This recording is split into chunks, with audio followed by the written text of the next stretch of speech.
Baba Yaga's vengeance. The Galactic Empire had conquered thousands of worlds, subjugating species across the void with fire and steel. They feared nothing.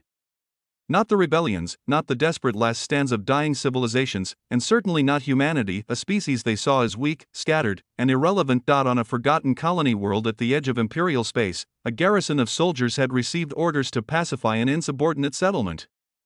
The task was routine. The governor of the sector barely gave it a passing glance. By nightfall, the village was gone of fathers and mothers cut down. Homes burned to cinders. The screams of children had echoed through the dark, their small bodies left in the streets as a message to any who dared resist. But the Empire had made a mistake. Among the dead children lay something far worse than an innocent life lost. They had killed her children, and their mother was Baba Yaga. The first night the horror began in silence. A fortress outpost, stationed in the ruins of the human village, lost communication. When an Imperial squad arrived to investigate, they found the walls painted in blood. Not a single body remained intact, only bones stripped clean of flesh. One soldier was found alive, huddled in a corner, whispering nonsense to himself. When they pried his fingers away from his face, they found that his eyes had been scooped out. His tongue was missing. He tried to scream, but only choked on the void where his voice had once been. Scrawled across the stone walls, in dark crimson, were the words, "I am coming." The general's nightmare, Admiral Korshak of the Galactic Empire, had led countless extermination campaigns. He had no patience for ghost stories.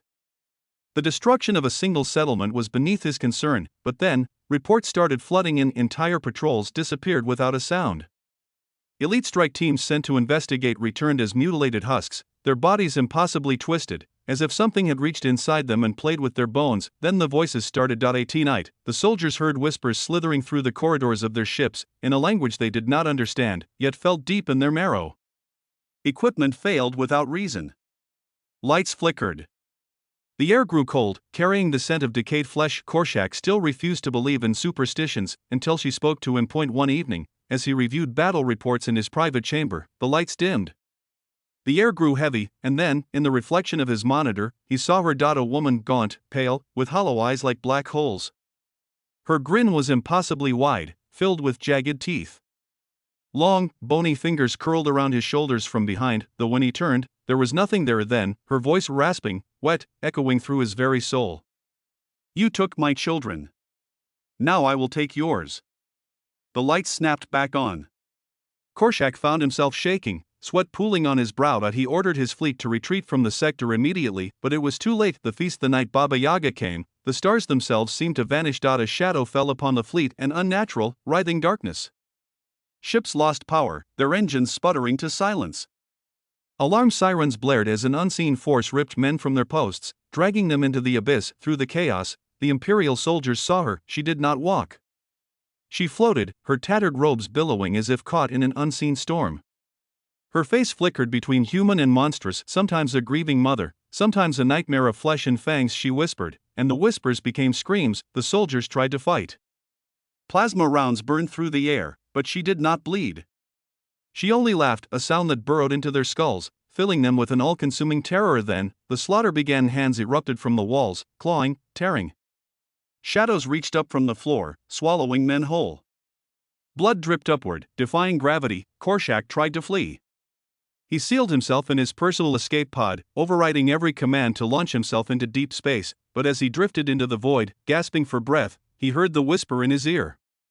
"Did you think you could run?"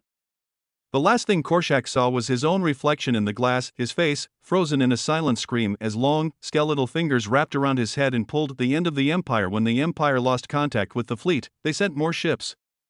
Then more, and none returned. Slowly, across the galaxy, a rumor spread. The Empire had awakened something old.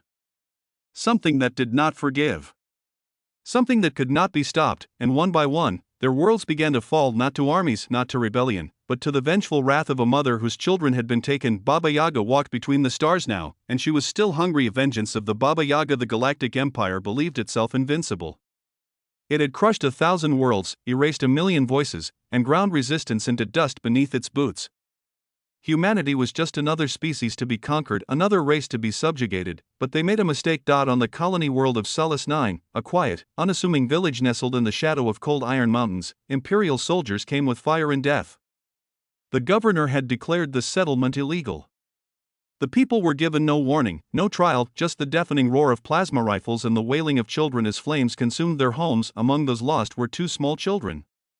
Ivan and Anya. Their mother had been away. They did not know who their mother was. They did not know they had murdered the Baba Yaga's children. The Whispering Woods. The first sign something was wrong came 3 days later. The garrison stationed on Solace 9 began receiving reports from the forests surrounding the ruins of the village. Soldiers patrolling the area vanished without a trace. The search teams that went after them returned, but they were different. They would not speak, would not eat, only stare at their comrades with vacant, unblinking eyes. One by one, they wasted away, shriveling into husks as if something had drained the very life from them. Then came the whispers. At night, the soldiers heard voices drifting through the air, calling their names from the tree line. Sometimes, they saw shadows moving between the trees, things that were too tall, too thin, their fingers too long, their eyes gleaming with unnatural hunger. Men who ventured too far from the safety of the compound never returned. The general's last stand. General Cross was a hardened imperial officer. He did not believe in ghosts or superstitions. He did not believe in curses or old earth legends. But when his men began screaming in their sleep, clawing at their own faces as if trying to rip something unseen away, he knew something was here. One night, the compound's automated defenses detected movement. The sentry turrets turned to fire, but there was nothing there. The cameras only showed the woods twisting, branches curling like fingers, shadows stretching like grasping hands. Then the lights flickered, then the power failed, and then, from the darkness, came the sound of footsteps. Cross grabbed his rifle. The screams of his men echoed through the halls as the doors burst open, but there was no army, no soldiers, no weapons, just her. She stood in the doorway, cloaked in black, her face hidden beneath a hood of shadow. Her hands were pale, her fingers long and clawed. Her eyes burned with cold fire. "You took my children," she whispered. The walls shook. The air grew cold. Cross raised his weapon, but he could not move, he could not breathe. "Now I take yours." The lights exploded, and the screaming did not stop for a long, long time. The silent graveyard. When the next Imperial fleet arrived at Solace 9, they found the compound abandoned. The ships remained untouched, the weapons still charged. But the soldiers were gone, only their shadows remained etched into the walls. Frozen in expressions of agony, the woods had grown closer, the trees whispering in a language no human should hear, and in the village ruins, amid the burned-out homes, two small figures stood hand in hand, waiting, smiling.